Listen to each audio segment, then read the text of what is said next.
And welcome to the HSD Listening Session. My name is Nicole Como. I am the Medicaid Director here at HSD. And we're so glad to have you all this afternoon.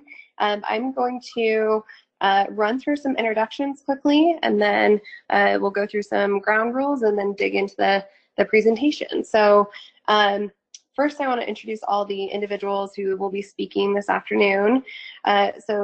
Sean Pearson is on. He is our Chief Information Officer. Carmela Martinez, the ISD Director, is Income Support Division. I'm sorry, I'll do my best not to speak in acronyms and holler if I do. Is on to help support us with subject matter expertise as we head into the question section in particular. Audrey Cooper is on. She's an HSD Policy Fellow and a registered nurse who's going to facilitate the question section for us and request feedback from the audience. We also have Ryan O'Connor on, and he is managing the slides, the presentation logistics, and timekeeping. Sally is record keeping and monitoring the chat box for us. And then Ashley Espinosa is also on to facilitate. And Carrie Armijo, who is our Deputy Secretary at HSD, has also joined this call. All right. So I think we can go ahead and advance the slide, Ryan.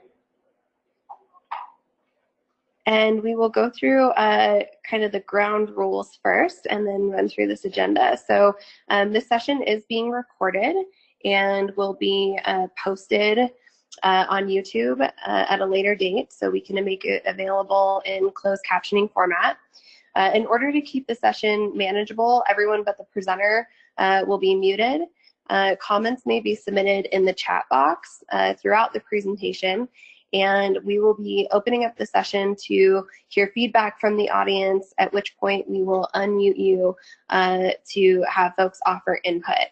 If you already have a comment at this time, please go ahead and submit it in the chat box, or feel free to wait until we open it up for the audience to speak and give that comment verbally later on. At the point that you wish to speak, just ask in the chat and we'll unmute you. We want to make sure that everyone has a chance to speak, absolutely, and want to make sure that we give all questions enough time for discussion. So we respectfully ask that you keep to your comments to no longer than a minute for those reasons. Questions or feedback about very specific issues may require some follow-up. We do have a good number of folks on today, so hopefully we'll be able to answer most questions, but if there is something that we can't, we will take that back and get back to you quickly after the meeting is over. We also want to make sure to encourage and maintain a respectful environment this afternoon. So comments that are intentionally disruptive may result in removal from the listening session. Okay, so I'm going to run through the agenda here. We're going to review the goals of the session, and then we will provide an overview of HSD's recent changes to customer service delivery, field operations, behavioral health and Medicaid changes, our COVID-19 emergency operations activities, and then we'll head into questions and feedback from the audience. Thanks, Ryan, for flicking back. So now I think we can advance. Okay, so this is HSD's mission and goals.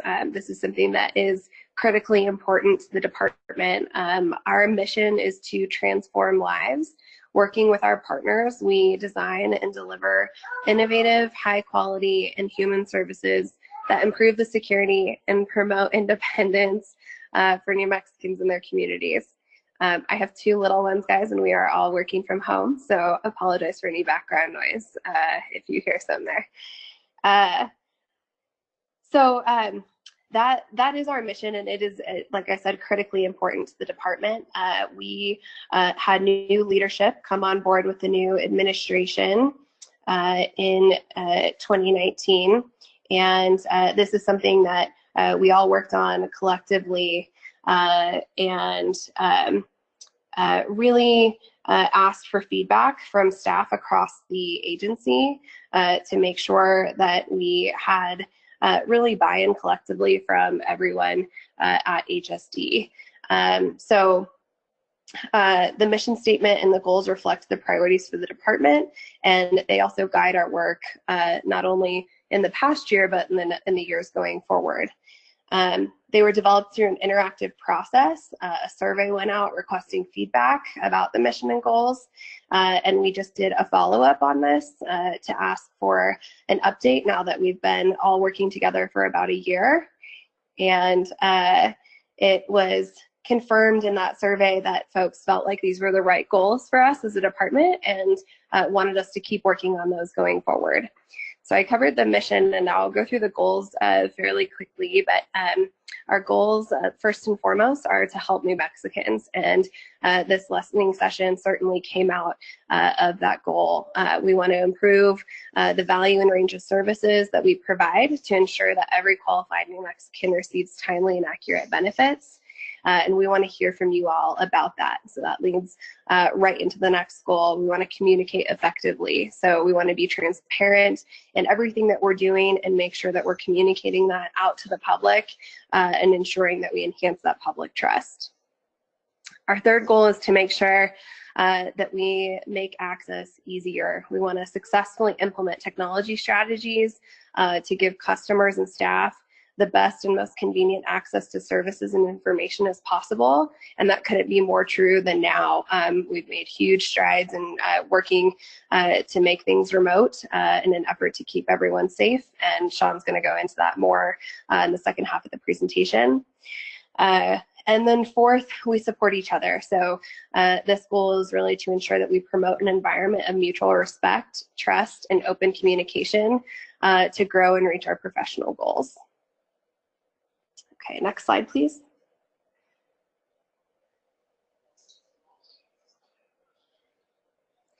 Okay, so the goals of the session today are really to receive feedback from you all about how well HSD is meeting its mission and goals. So you guys just heard me talk through those, and I hope that you can keep them in mind as Sean goes through some of the things that we've been doing to be responsive, particularly during the pandemic, and really let us know if it feels like we are meeting those goals that we've outlined.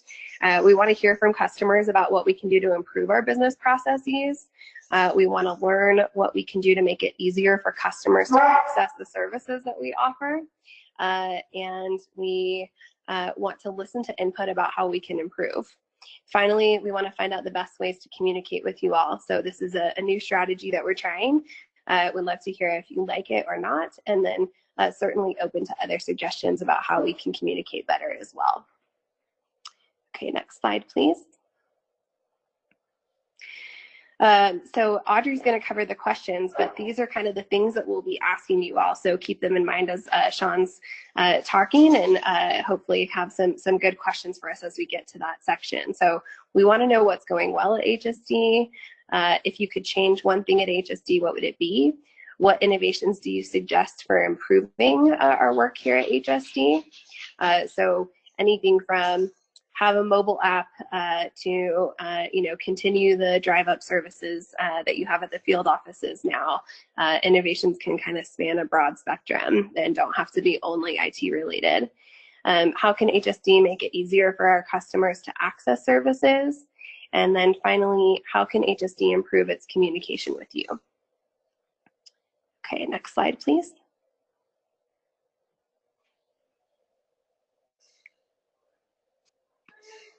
Well, thank you, Nicole. This is Sean Pearson. I'm the Chief Information Officer for the department. And as Nicole mentioned, I get to talk about the good work that we've done within the agency to respond to the pandemic and to ensure that we're continuing to provide you good customer service and being responsive to your needs during this public health emergency. So let's go into the next slide. We operate over 40 field offices across the state of New Mexico. Our income support division is responsible for determining eligibility for a variety of our programs that we administer at the department. And in order to better serve you during this time, one of the things that the division did under Carmela's leadership is implement a curbside model, very similar to what you may experience at other organizations or businesses within your community. We've had to limit our lobby hours during this time to reduce in-person contact, but we want to make sure that we're continuing providing you the services and information that you need. So we've more than doubled the number of contact center staff that we have that take your phone calls. We've increased the number of sites where we deliver food across the state. We've increased the number of applications online and over the phone that we're taking, and we've implemented real-time eligibility for Medicaid to better meet your needs and to ensure that you get the assistance, benefits, and services that you need quicker. Let's talk about the Child Support Enforcement Division on the next slide, please. So our Child Support Enforcement Division also operates many field office sites across the state. Many of those are often co-located with our Income Support Division. They've implemented the same curbside services and limited lobby hours to better serve you during this time. But also working in conjunction with the courts, they've implemented virtual court hearings. They've implemented the capability to accept payments for child support, both over in the mail and dropping off at our various sites. We're in the process of looking at how we can implement online payments with hope to launch that later this year so that you can pay your child support obligation online. And we've increased our use of telephone for both outbound communications as well as inbound communications from you all. And let's move on to the next slide. Our behavioral health care or behavioral health services division has worked hard with the provider community to increase the number of telephonic visits and the capability to provide behavioral health services through telehealth and other technologies. They've implemented certified peer support workers for individuals who may be isolated in care sites due to COVID-19 and that may have been exposed to COVID-19 or may be positive for themselves. They've worked to reduce or implement harm reduction programs for patients with alcohol use disorder and partnered with various organizations and entities to implement public service announcements and campaigns to better get the message out there about what services are available, including one of my favorite artists, Ricardo Kate, who's a Native American artist here in the state of New Mexico. And then last but certainly not least, I've worked with the New Mexico Crisis and Access Line to implement an app. It's called NM Connect, and you can download it on your phone through Google Play or through the Apple App Store. And it gives you easy access to be able to contact someone if you're in crisis and need to talk to someone 24/7, but also gives you the ability to engage them over text as well. And let's move on to the next slide. For Medicaid, Medicaid's worked hard to also expand the use of telehealth and telephone visits for many of the physical health, behavioral health, and even in some cases long-term care services that are needed across the state for our members.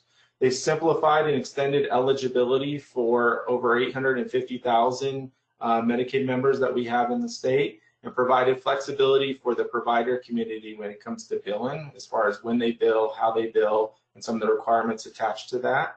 They streamline enrollment processes for providers to provide various services for Medicaid members within the state and increase the rates that we're paying for providers to ensure continuity of services and better support them during this public health emergency. And last but certainly not least, worked hard to make sure that COVID-19 testing is available for anyone, whether they're insured or not within the state of New Mexico. And let's move on to the next slide.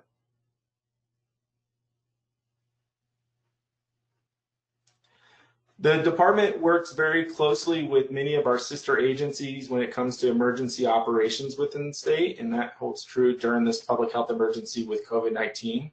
One of the areas we are responsible for is what's called mass care emergency support, where we look at making sure that food is distributed to those in need across the state of New Mexico, that we provide shelters and housing for those who may be exposed to COVID-19 or are tested positive for COVID-19. That we provide non-medical supplies for a variety of folks throughout the state, and that we ensure that behavioral health services are available to those in need throughout New Mexico. As I mentioned, we work very closely.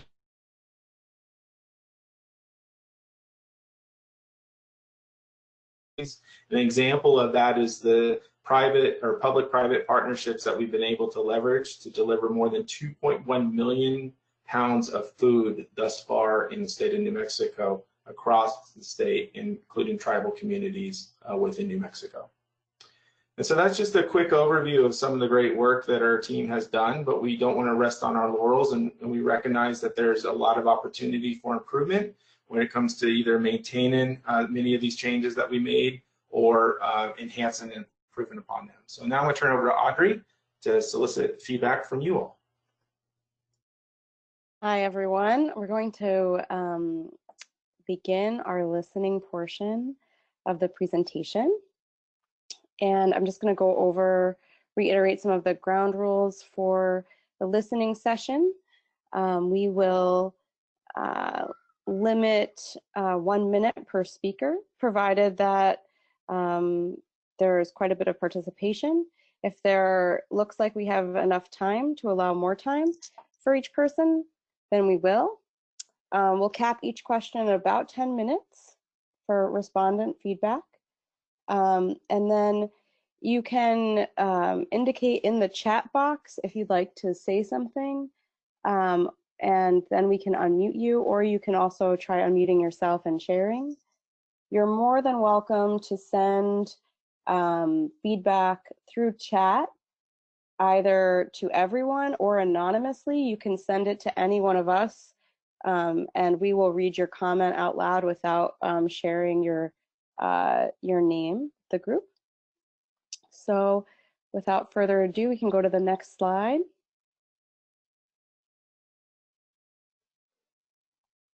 So very broadly, what is going well at HSD?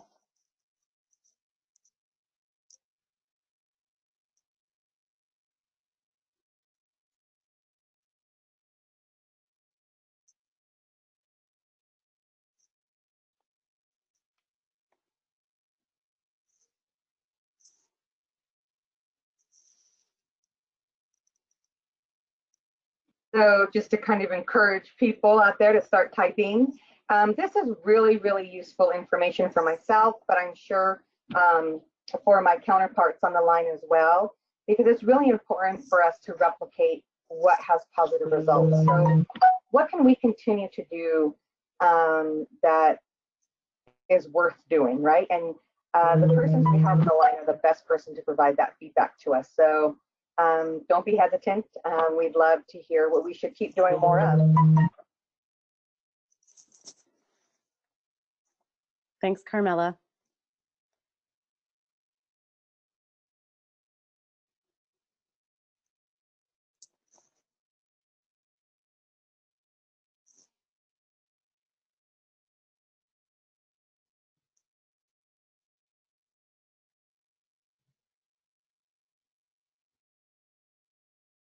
And because there is a smaller audience today, because it's later in the day on a Tuesday, I get it.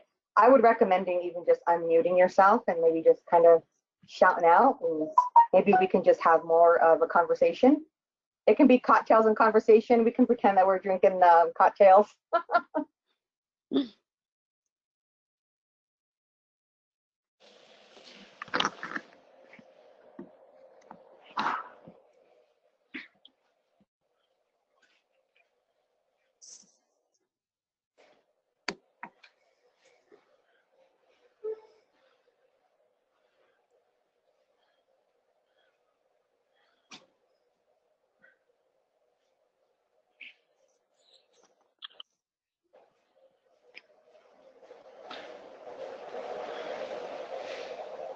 So Audrey, I think should we go ahead and maybe move to the next question and see maybe if that spurs any conversation for the folks that are on?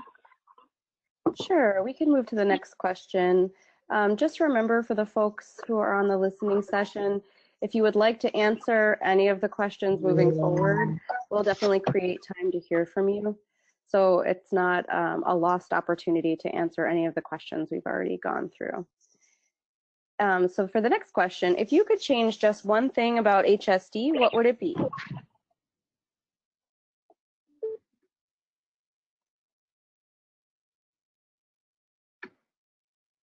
Jason, even though we have an existing partnership from Roadrunner Food Bank, if you wanted to give us some places we could improve, we'll take it.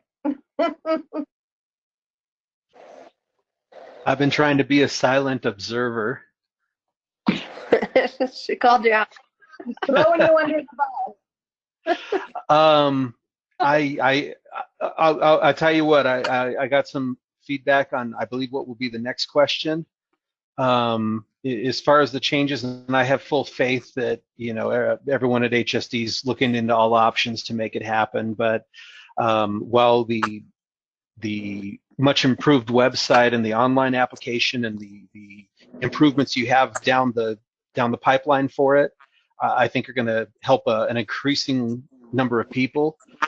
We definitely, and we're thinking the same thing at Roadrunner. How do we reach those folks that don't have internet, or, you know, possibly, you know, don't always have access to a phone, or maybe don't have minutes on their phone? So again, not really the good concrete answer you wanted, but I think that's something we all need to think about and keep thinking about. Thank you so much. That's really valuable feedback. Thank you.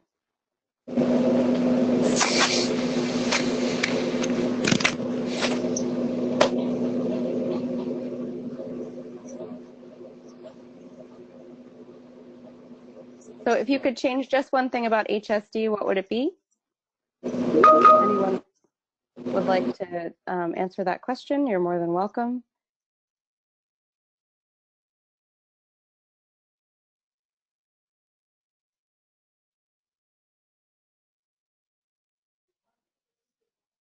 So this is, I think, one of my favorite questions because it really keeps me busy to be able to think creatively and innovatively to see how we can best accomplish what needs to be changed.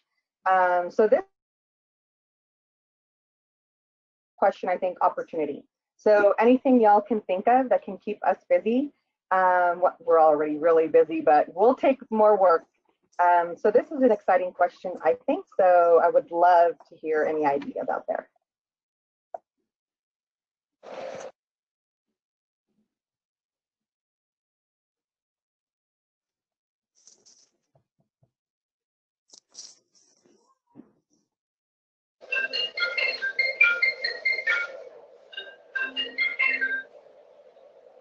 James.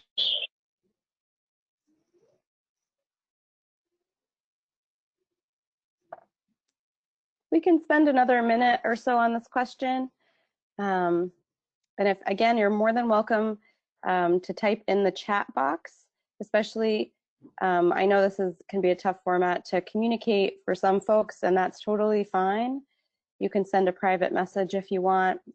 This is our 4th session, so we've had folks certainly send private messages, and I can do that without disclosing your name.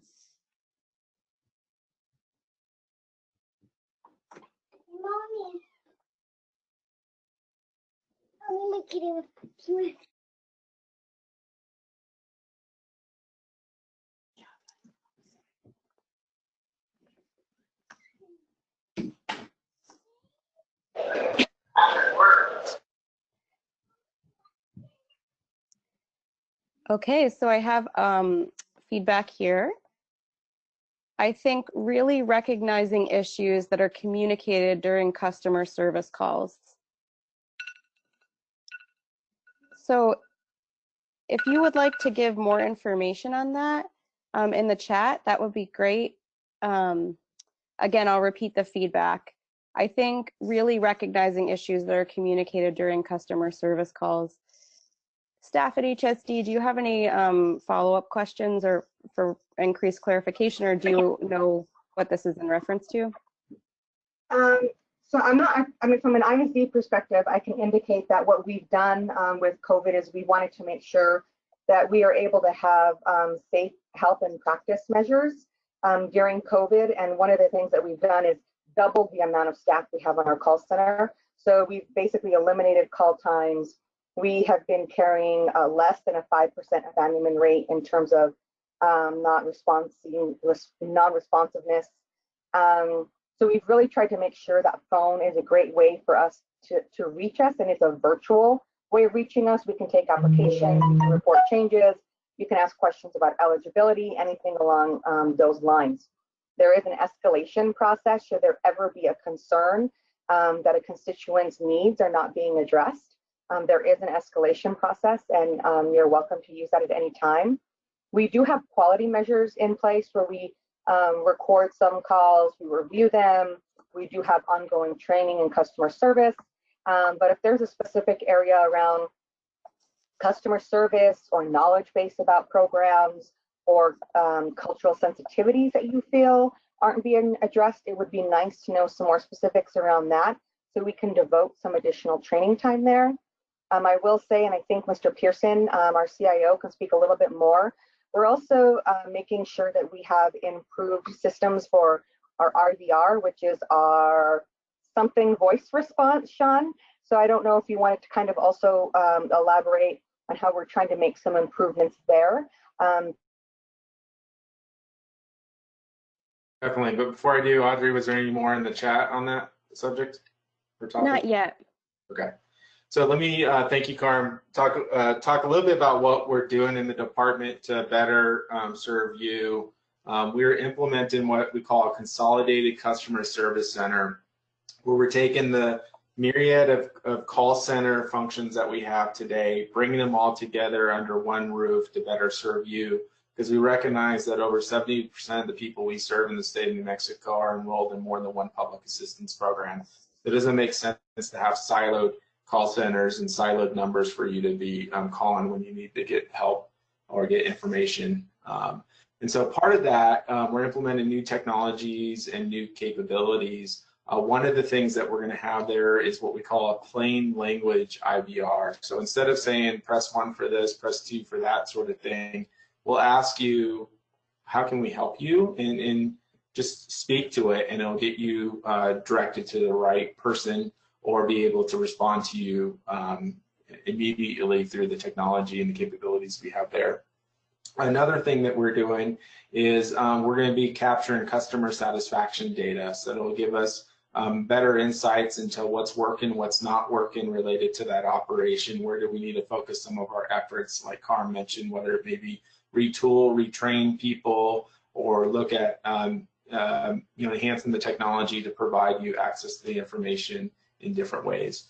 The new Consolidated Customer Service Center has launched for our child support program yesterday, but we have full launch for the rest of our programs August 3rd. And with that full launch on August 3rd, we're also going to be able to take emails, texts, and chats online. And those are texts and chats we've not been able to do to date. So we're excited about serving you over those channels. And in many cases, those texts and chats we'll be able to respond to you 24/7, utilizing some technology and services that we have available to us through those channels. So thank you so much, Sean. There's a little bit more feedback in the chat. So this is good to know. I am just referencing an issue that was communicated over a customer service call in regards to an issue on the website. I use the website for all of my apps. I think, but it didn't seem like the customer service rep was really understanding my issue. Thank you so much for that contribution. I really appreciate you sharing your information in the chat.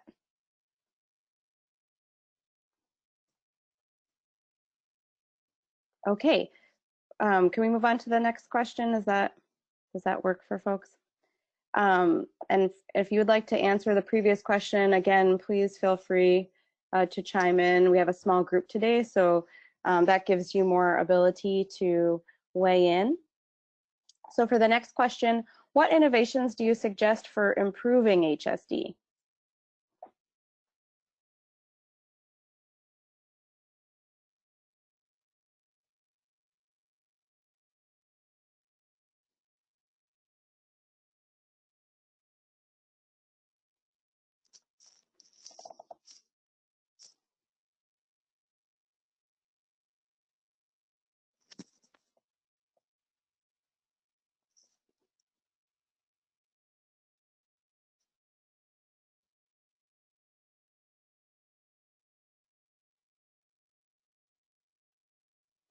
Again, feel free to write in the chat. Oh, I heard we have some feedback. There's a question. Is there a chat function on the Yes New Mexico website for more immediate response? So not yet, but coming soon. That function will be available August 3rd. And it'll be available through all of our websites. Yes, New Mexico, our department website, child support, Medicaid, portals, etc. Awesome. Their person.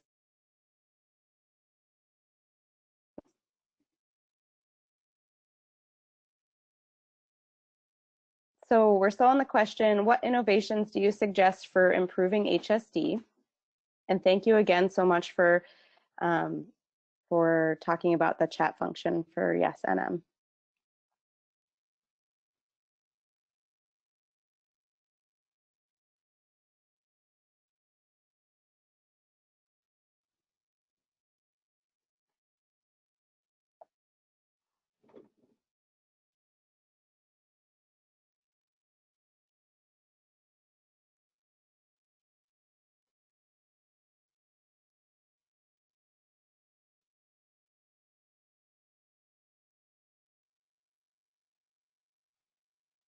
We can spend another minute on the question. And I know I keep saying this, but you're more than welcome to weigh in on the previous questions in the chat, or wait until we ask for final feedback.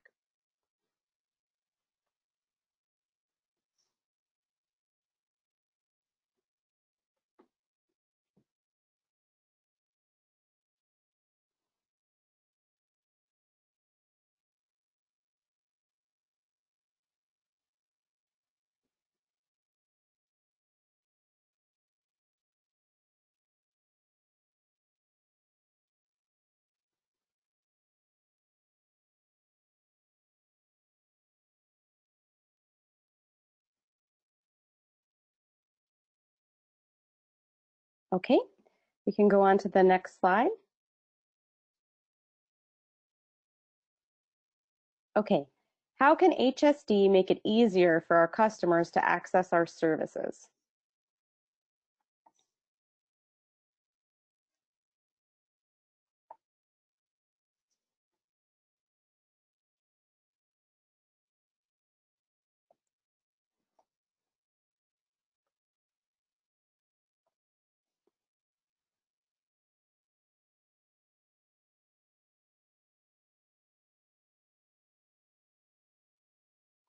Again, feel free to use the chat, or you can just speak.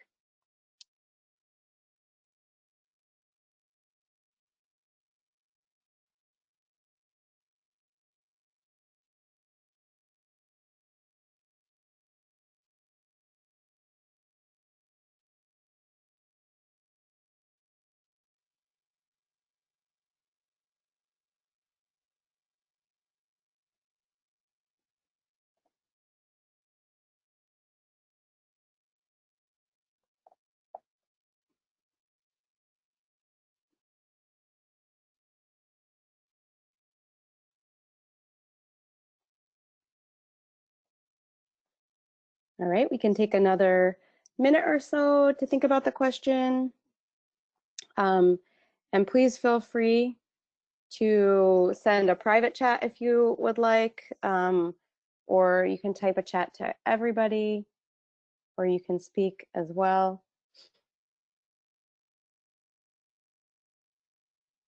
Okay, so we have another chat. So for rural communities, especially tribal communities, I know it is hard to access internet or cell service, and in this time, even access to offices. I know this is a hard one to solve, but are there any solutions for this on the horizon? Thank you so much for that question. Yes, thank you so much. So outreach, particularly in the tribal communities, is something that's extremely important to me. I live in San Ildefonso Pueblo with my kids and my husband. So I know the challenges. Every day I kind of hope that my internet doesn't give out on me. And I also know that transportation can also be a barrier depending on how far persons have to go. One of the things that we've started working on, it's been difficult as well right now, is being able to provide on-site services. Prior to the public health emergency, we had a lot more relationships with pueblos and tribes and nations, and we had regular visits to the tribe, and we would help persons with applications. We would support them with any verification need that they had. And of course, a lot of pueblos have actually closed down their borders, so it's a lot more difficult for us to be able to do that right now. We continue to use phone, we continue to use mail, and we continue to use online. So the long answer is it's always an area for us to improve, not just on tribes, but in rural areas like to get that access. And it's an ongoing challenge. So you wake up at 3 a.m. with a great idea, we'd love to hear it. And Sean, I don't know if you have anything to add on that, or Nicole.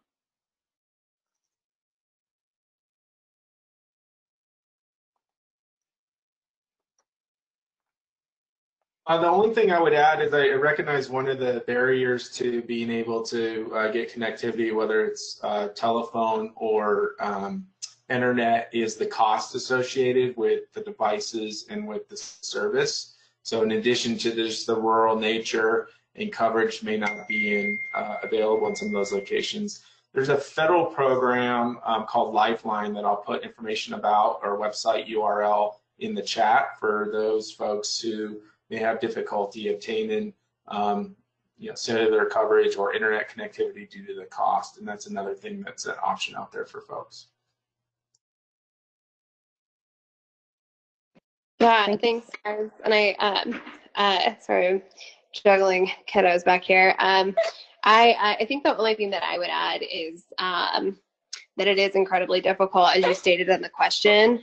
And so one of the things beyond what Carmela and Sean have talked about that we're trying to do is utilize existing, I'll have a bottle here in a second, existing communication channels that we do have through other stakeholders to try to get information passed along. So in Medicaid, we have a lot of connections with our providers through the provider community. There we go. So we try to utilize that channel to get information out to individuals as well. Try to use other stakeholder groups like advocate groups that we stay in regular communication with. We have a Medicaid Advisory Committee with now, I think, 32 members representing a wide variety of stakeholder groups. And we meet with them quarterly and try to solicit a lot of feedback through them, and then also pass information back through them to try to get that out to, the harder to reach in rural areas. So, for example, the FQHCs that are school-based in particular are a great resource. We can pass information to them that they can not only get to the providers, to patients, but also get out through the schools. So it's one avenue that we try to use in addition to the things that Sean and Carm talked about.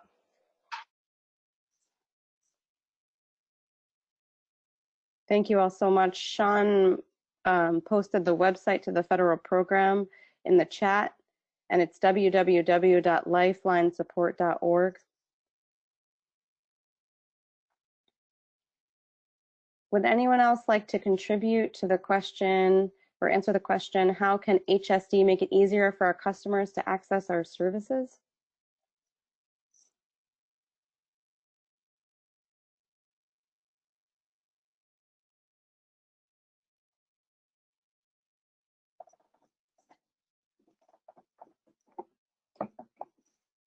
And we can spend about a minute before we move on to the next question.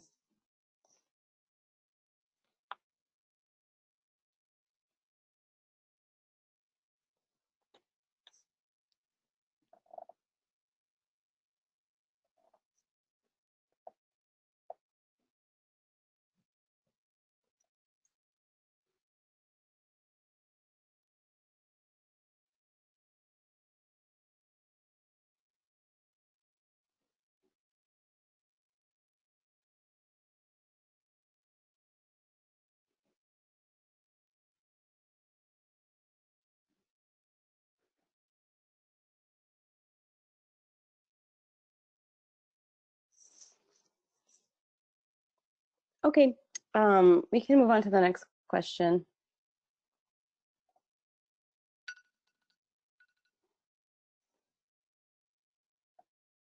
How can HSD improve its communication with you?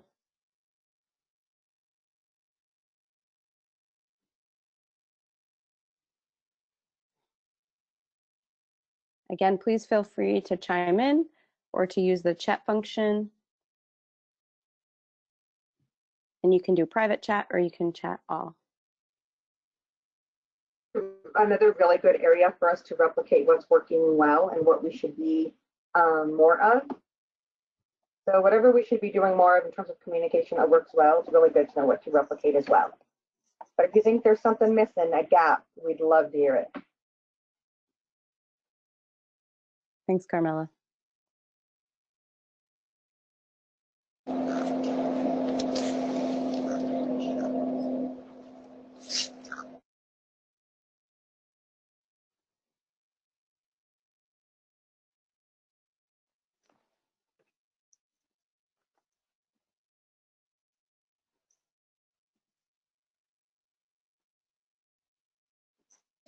Yeah, so just to maybe prompt thoughts for some folks right now, on the communication channels that we try to use are, through social media. There's Facebook, Twitter, LinkedIn.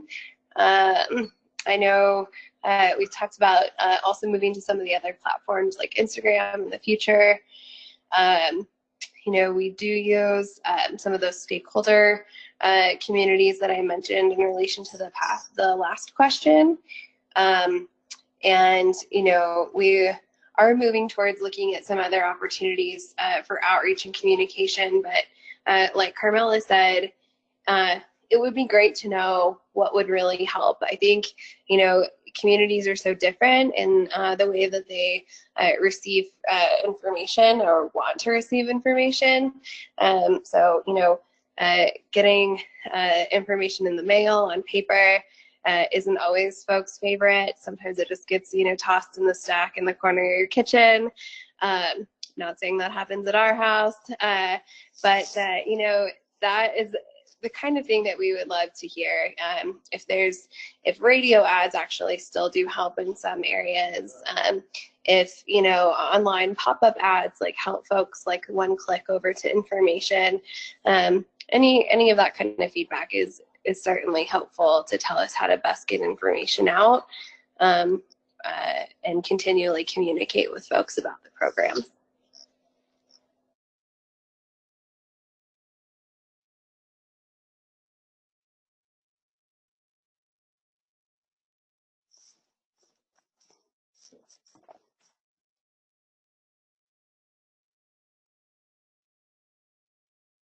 We can give this question another minute or so. And again, please feel free to chime in at any time through the chat function, or you can just use the microphone function too. And thank you so much to everyone who's given feedback so far. It's been really helpful. Okay, so we have a chat. Can you speak a little bit about the pandemic EBT? My friend who has children in a free or reduced lunch program randomly received an EBT card, but nothing on it, and she's confused. Okay, so PEBT is a pandemic EBT for those students that would have otherwise been receiving free and reduced meals at lunch.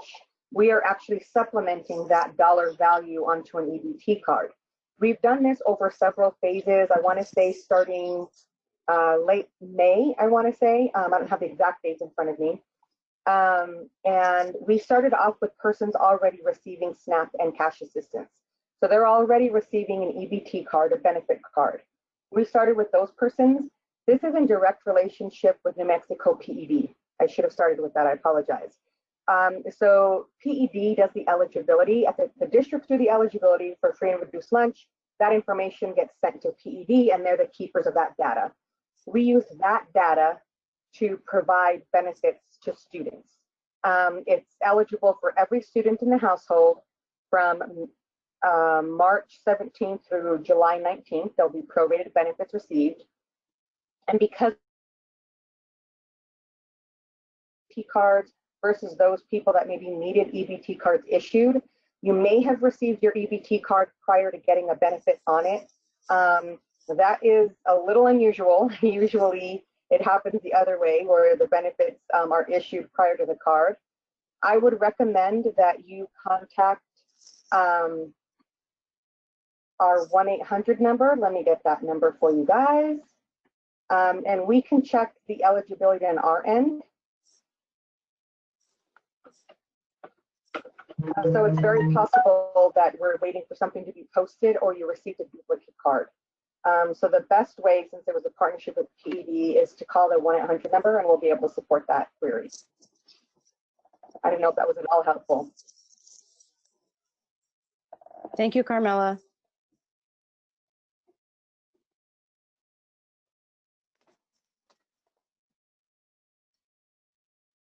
Okay, so we're still, okay, so the participant said, thank you. She didn't apply for anything, so she didn't know where it was coming from, but I appreciate the guidance. Thank you so much for your feedback.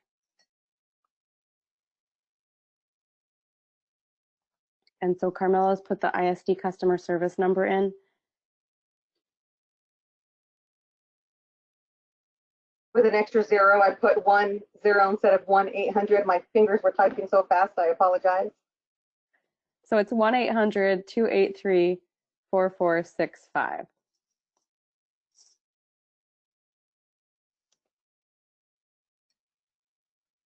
So we can take another minute or so on this question. How can HSD improve its communication with you?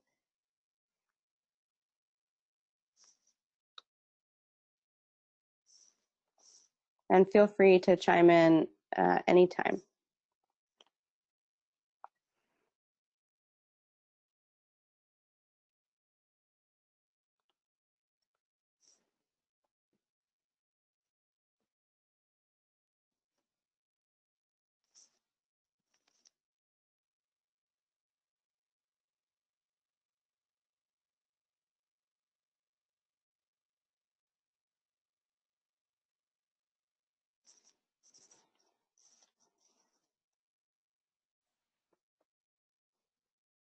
Okay, we can move on to the next question.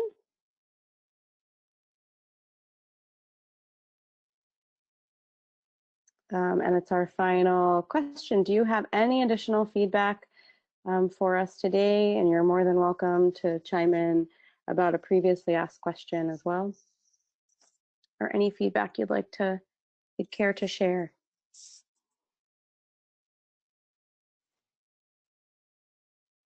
Hi, this is Jason from Roadrunner Food Bank. I told you I'd have a comment on a future question. I wanted to provide some positive feedback. The processing of the applications is really going incredibly fast, especially considering there's a pandemic going on. We're literally helping clients apply, and then we're getting feedback that they're getting called back sometimes same day. So that's been moving along very, very quickly, and I want to commend everyone that's been part of that to get those queue lines moving that quickly. Thank you. Thank you so much for that feedback. It's very kind and appreciative. Thank you so much. I will share with the team. ISD has worked really, really hard. We are getting all eligibility determinations out for all of our categories of assistance in 6 days or less. And we try to do same day calls with anyone that might require some additional questions that we have, or maybe require an interview specific to the program. So I'm really glad to hear that that's pretty consistent across the state, Jason. So thank you for sharing.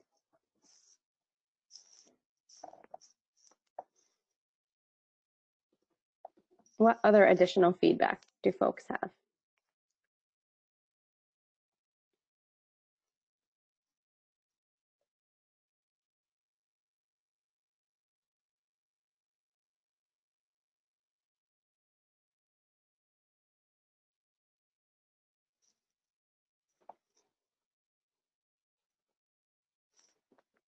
Give us the good, the bad, and the ugly. We can take it. Yes. Feel free to be critical. I know there's a genuine desire to improve.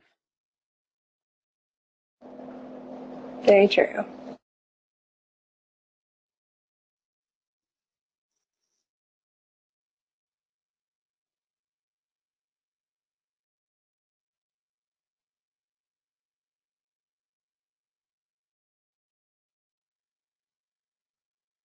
we can spend another minute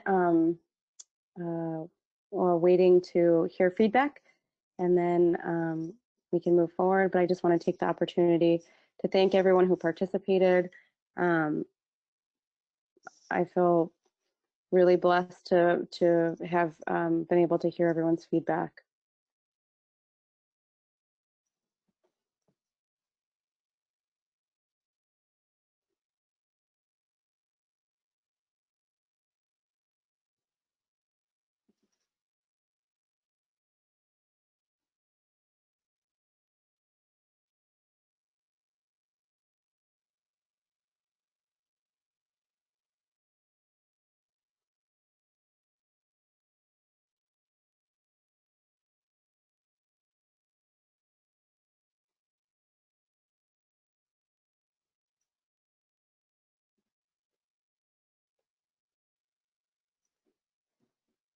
Okay, Nicole, if you would like to wrap up, thank you so much.